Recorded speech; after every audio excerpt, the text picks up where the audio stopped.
नमस्कार मित्रांनो, स्वागत आहे आपल्या या विशेष कार्यक्रमात। 2024च्या महाराष्ट्र विधानसभा निवडणुका हळूहळू जवळ येत आहेत आणि सगळ्यांच्या मनात एकच प्रश्न आहे, कुठला पक्ष या निवडणुकामध्ये बहुमत मिळवेल।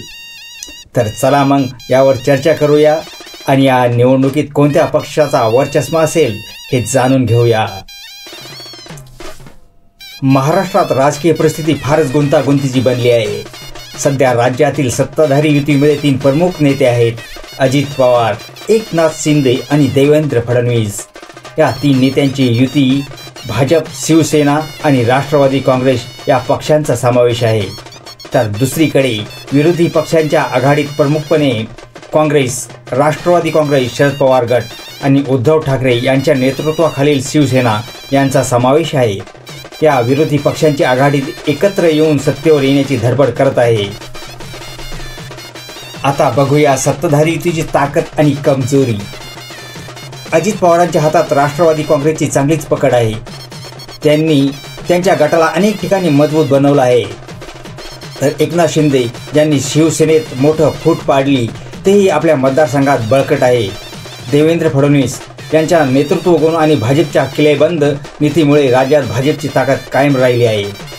पण या युतीमध्ये आंतरविरोधही आहेत। सत्तेची हाव, पक्षांतर आणि राजकीय स्वार्थ या युतीतील विश्वासाला कमी करत आहेत। विरोधक या मुद्द्याचा त्यांच्या प्रचारात प्रामुख्याने वापर करणार आहेत। तसेच या सरकारने सुरू केलेली लाडकी बहीण योजना, शेतकऱ्यांना मिळणारे अनुदान, हे सगळं काही विरोधी पक्षांसाठी आव्हानात्मकच ठरणार आहे। विरोधी पक्षांची आघाडी या निवडणुकीत नव्या धोरणांनी पुढे येत आहे। शरद पवारांच्या नेतृत्वाखालील राष्ट्रवादी काँग्रेस गट, उद्धव ठाकरे यांची शिवसेना आणि काँग्रेस यांनी महाराष्ट्राच्या सर्वसामान्य मतदाराला आपल्याकडे खेचण्याचा प्रयत्न चालवला आहे। त्यांच्या प्रचारात आघाडीतील सत्ताधारी गटातील फूट, भ्रष्टाचाराचे आरोप आणि बेरोजगारी सारख्या मुद्द्यांचा आक्रोश आहे। पण त्याच्या आघाडीतील एकात्मता आणि एकमेकावरील अवलंबित्व हे त्यांच्या यशाच्या दृष्टीने आव्हान असू शकते। त्याशिवाय राज्यातील इतरही छोटे पक्ष आणि अपक्ष उमेदवार हे देखील या निवडणुकीत निर्णायक भूमिका बजावू शकतात। वंचित बहुजन आघाडी, MNS आणि इतर छोटे पक्ष त्यांचे मतदार कोणत्या आघाडीकडे जातील यावर निवडणुकीचे समीकरण बदलू शकते। महाराष्ट्रातील मतदारांचे लक्ष प्रामुख्याने रोजगार, शेतकऱ्यांचे प्रश्न आणि महागाईवर आहे।